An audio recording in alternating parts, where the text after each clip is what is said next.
we adopted our daughter from Korea.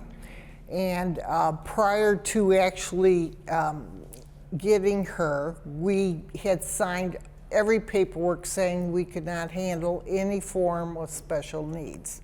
When she arrived from Korea, she was 4 months old, and there were no known disabilities at that point in time.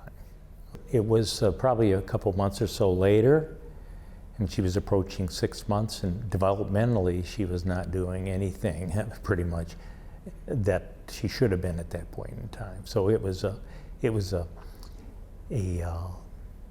finding, okay, after the fact. Physically, she has the ability of a 3-month-old. And she was probably 12 at the time when I finally saw that. And, that hurt, but I, thought about, well, that's true. She's never learned to roll over. She can't hold herself up. There's a lot of things in that way. Our challenges have always been transportation, transitioning from a spot to another spot. And one of my biggest pet peeves has been the blue stripes in a parking lot because people don't respect them. And we need to go forward and get a close spot so I don't have to be dragging a wheelchair out in the rain for half a parking lot. We share everything now, but early on, while I was at work, the burden was on Karen, okay, who stayed home and tended to her, took her to, she had a lot of doctor's appointments, a lot of other things. So there was a lot of things to do. Even though she wasn't working, she had a full-time job at home. The community of special needs parents is strong.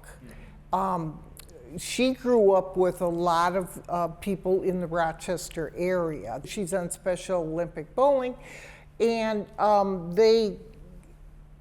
there's a lot there that you share with people. Nothing can prepare you for what we have gone through, to be quite honest with you, So it was a lot of live and learn along the way. And she did a lot of the legwork. I have to admit, Karen was just fantastic at that. But yeah, I learned along the way. I learned, and